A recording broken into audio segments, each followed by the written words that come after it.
Today's video will be converting some 223 Remington cases into 300 Blackout cases. The popularity of the 300 AAC Blackout cartridge has made it kind of difficult to find brass or even cartridges in 300 AAC Blackout. In fact, when you buy a 300 AAC Blackout case or cartridges, look on the bottom. If it doesn't specifically say 300 AAC Blackout down there, then it's probably a case that's been converted from a 223. So whenever I buy cases or cartridges for 300 AAC Blackout, I always make sure that this is a real 300 AAC Blackout case. Now, they're kind of difficult to find, so it's become a fairly widespread practice to convert these 223s into 300 AAC Blackout. They're almost identical. The diameter of the body, this one's 0.365 223, and the AAC Blackout is, well, 0.365 364. So the dimensions of the body and the head of the two cases are virtually identical. So it's kind of natural that you would convert the 223s into 300 AAC Blackout. Now there's some steps that need to be taken. Some I notice a lot of reloaders don't do some steps. So I'm going to go through all the steps that I go through to convert these 223s into 300 Blackout. And it's a little bit different in some cases than some of the other videos you've seen. Now, the first step, of course, is to cut our cases down to length. Essentially, we're going to be cutting the neck and shoulder off of our 223 cases. Now, I picked up a little mini cutoff saw here for just this purpose. If you got a better saw, by all means use it, but I picked this one up for about 35 bucks, I think, just for this purpose, but it works quite well. I also have a cutting jig designed specifically to cut 223 cases down to 300 Blackout. I've got, basically has a little channel here that the case fits in, and you bring the case head back up against the stop right here, and that puts the just below the shoulder, right under the cutting blade.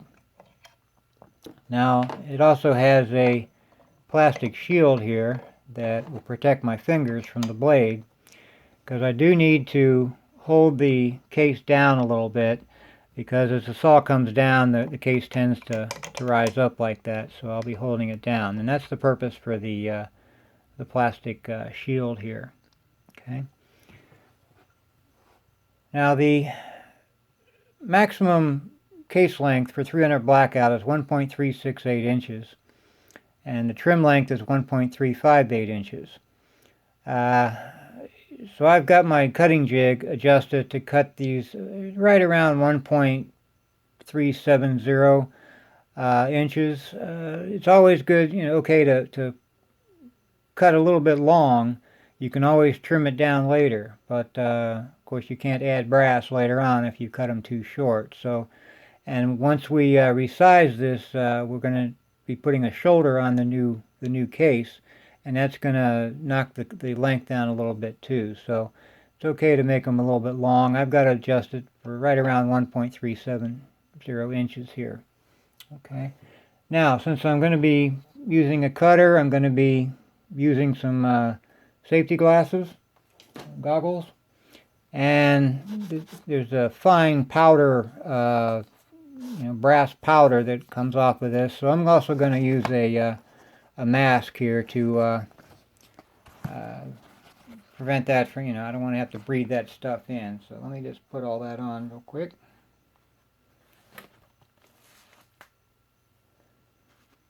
Okay, I'm going to go ahead and make my cut. Got my case in there. It's up against the stop in the back.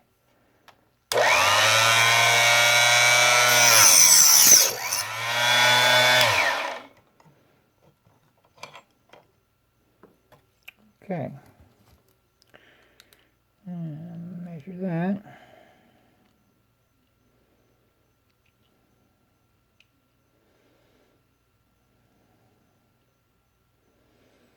Okay, so that's right around 1.67 inches, so that should be fine. Like I said, we'll lose a little bit of length when we put that shoulder on there, but we're going to be trimming them down to 1.358 anyway. So that should be just fine. We'll go ahead and cut a few more of these, and then we'll move on to the next step.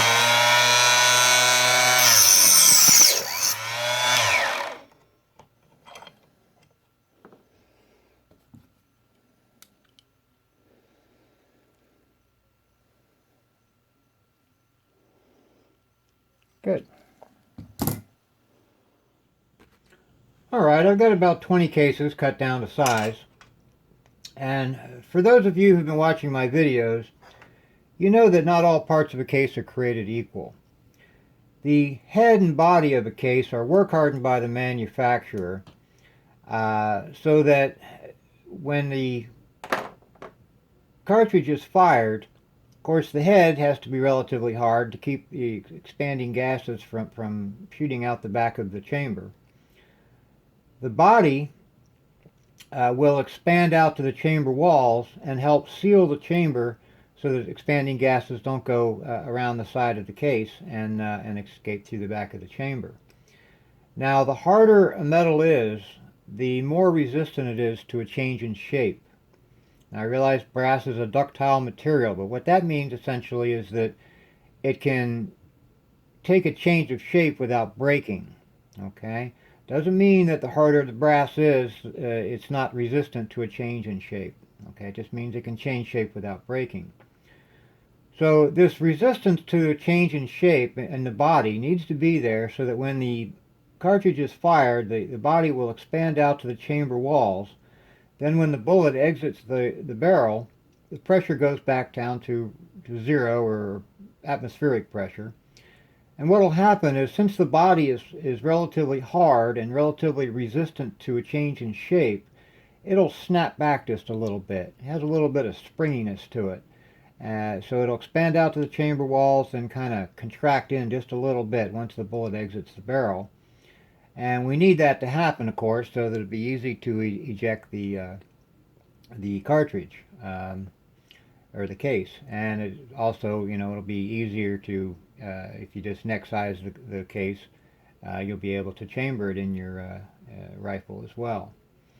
The neck and shoulder of the case are relatively soft because they need to be resized constantly, and of course the more they're fired and then resized back down and fired and so on, that constant expansion and contraction of the metal here in the neck and shoulder area causes it to become work hardened, and that's why we anneal the neck and shoulder of the case so that we can soften it up a little bit, kind of reset that work hardening, so that the case will last longer. We can continue to resize it without cracking. But the body we don't anneal. We want to leave that alone, and so that it remains relatively hard, relatively resistant to change. Well, now the problem here is that what used to be the body of our 223 Remington is now going to be the neck and shoulder of our 300 AAC Blackout case, or part of it anyway. So we've got this hard, relatively resistant to a change in shape area here that we need to change the shape when we run it through the sizing die. So what I'm going to do is I'm going to anneal the neck and shoulder area, or what will be the neck and shoulder area of the case, to make it more malleable, soften it up a little bit, make it more malleable so it's not as resistant to a change in shape. I can run it through my sizer without fear of cracking the thing, and make it a little easier to size. Okay. Now I'm going to use my annealies. For those of you who have an annealies machine, you'll need to get the 300 AAC Blackout conversion kit. It has slightly narrower wheels on it to accommodate the relatively short size of the 300 AAC Blackout case. You can check out my video on annealing brass with annealies for more in-depth discussion on annealing and using the annealies in particular, but that's what the annealing process is all about. So I'm going to go ahead and anneal my the neck and shoulder area of my cases before I run them through the sizer.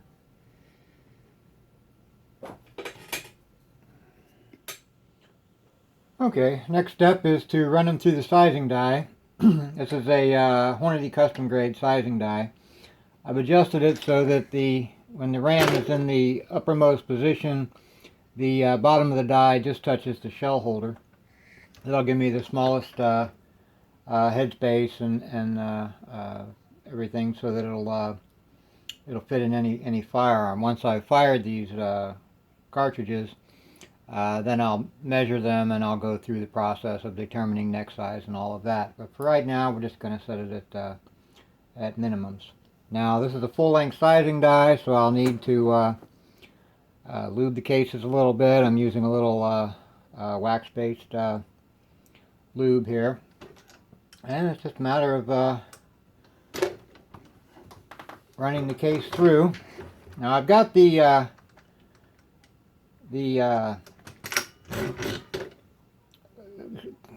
decapping die, in there, or the decapping pin in there, simply because I want the expander ball on it. So, you know, obviously it's not necessary to have the decapping pin in there with deprimed cases, but I want the expander ball in there so that it expands the neck a little bit on the way out of the die, so that it's not crushed too far closed. And I just need to run all my cases through the sizing die. I'll be ready for the next step.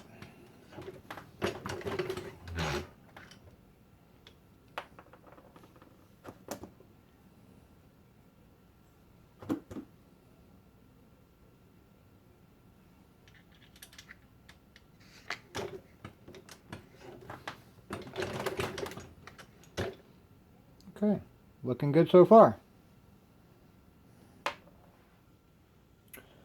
With the cases sized, the next step, of course, is to trim them. Now, remember, these were cut with a, basically a cutoff saw, and it's not exactly, or at least mine is not exactly a precision instrument. So the cases may be cut at a slight diagonal. So when you measure your starting length here, you want to make sure you get the shortest side here to make sure that you know exactly how long the shortest part of that case is. Looks like I'm around 1.70 here, or 1.370. Now I've adjusted my trimmer. This is the Power Case Prep Center. You can check out my video on the Power Case Prep Center for more details on how to set it up and how to use it and whatnot. But I've set it up for to trim these cases down to 1.360 inches. Now, the case trim length for 300 AAC Blackout is 1.358. The max case length is 1.368. I'm going to be trimming these down to 1.360 for now. So it's just a matter of running them in. Now they have they're fairly long. Like I said, I cut them down to 1.370 when we did the cutting, so it'll take a little bit more trimming than a normal case would take. I've got to knock off basically about 0.10 of an inch, which is more than you usually have to trim for. The other thing the trimming will do for you too is that it'll take that cut that's at a diagonal and kind of square up the neck for you a little bit. So you want to make sure you don't skip this step. It's very important. Like I say, your cutoff saw may be a little more precise than mine, but and give you more squared off necks. But either way, I don't care what kind of saw you got. Run it through your case trimmer to make sure that you're getting nice squared off necks and exactly the right Exactly the right length.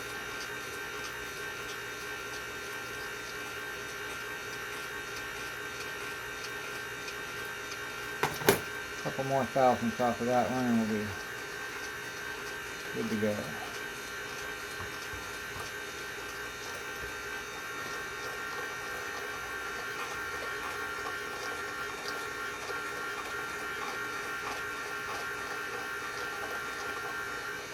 With this you can kind of feel when it's done cutting, when it's cut as far as it's going to.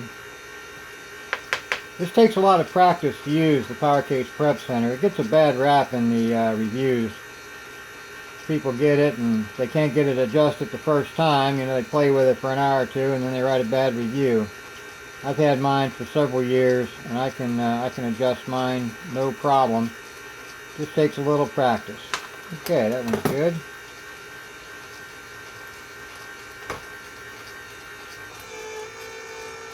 You can hear it when it's when that trimmer engages the case neck. You can hear that, and so you can kind of feel it and hear it a little bit until when it's done cutting.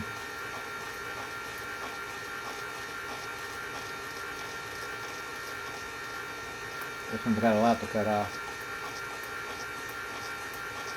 At any rate, I'll go through all the cases that I have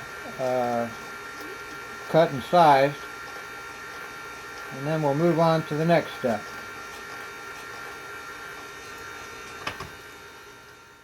Now, we're on the last step, I promise. And this is a step that a lot of reloaders seem to skip, and to me it's one of the most important steps in converting these cases, especially if you're looking to shoot, you know, halfway accurately, and that's measuring the case wall, or the neck wall.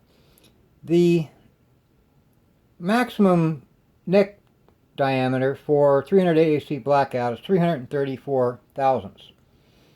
Now, with a 308 thousandths bullet, that leaves basically 26 thousandths of thickness. Now, we divide that in half because, of course, the neck wall is, you know, you got neck wall on both sides of the bullet here. So the maximum neck wall thickness that we want is 13 thousandths. Anything more than that, and once you put the bullet in, it's going to expand out to more than 334 thousandths, which is greater than the maximum neck wall thickness or neck wall diameter, or neck diameter for 300 AAC Blackout. So what I'm going to do is I'm going to use my neck wall thickness gauge to measure the thickness of the neck walls on all these cases. Now, if they're greater than 13 thousandths, or if they vary from, you know, one side to the other by more than half a thousandths, I'm going to put them through my neck turner. The diameter that the sizing die is getting them to is right about 330 thousandths. Now that that would mean that I would have to have 10, was it 330 thousandths minus 308, that's 12 left. No, it's 22 left. So the maximum neck wall would be 11 thousandths. I'm not going to cut them down that far just yet. What I want to do is load these, fire them in my rifle, and find out what the chamber size of my rifle is before I start cutting these down. So I'm going to make sure I cut them down to 13 thousandths. Now, some manufacturers are better than others. The neck wall thickness on a 223 case is about 10 thousandths, between 10 and 12 roughly. Some manufacturers are better than others. Now, remember, we're not dealing with the neck of a 223 anymore. We're dealing with what used to be the body of a 223. And like I say, some manufacturers are better than others, but when you get down into the body, that's when you start to see a little more variation from some manufacturers. Now, this is a federal round or case, so they're not too bad. But after a period of time, you get to know which manufacturers are a little bit better on the on getting the the case wall down in the body a little bit closer. Your mileage may vary, but I found that by manufacturer, it's a little bit different. Now, if I got my neck wall thickness gauge zeroed out here, I'm going to, you can check out my video on the Hornady neck wall thickness gauge and the Hornady neck turn tool. A little more information about how to set these up and how to use them. Let me zoom in on that dial just a little bit. You can see it a little better. Here we have a little over 12 thousandths, goes up to 13. Wow, down to about 11. This one's between 11 and 13. I'm going to have to run this through the neck turn tool and cut that down. Unfortunately, I'm going to have to cut it down to about 11 thousandths to get it close to being symmetrical all the way around. And this one's 12 thousandths. That one's pretty good. That one's right at 12 thousandths.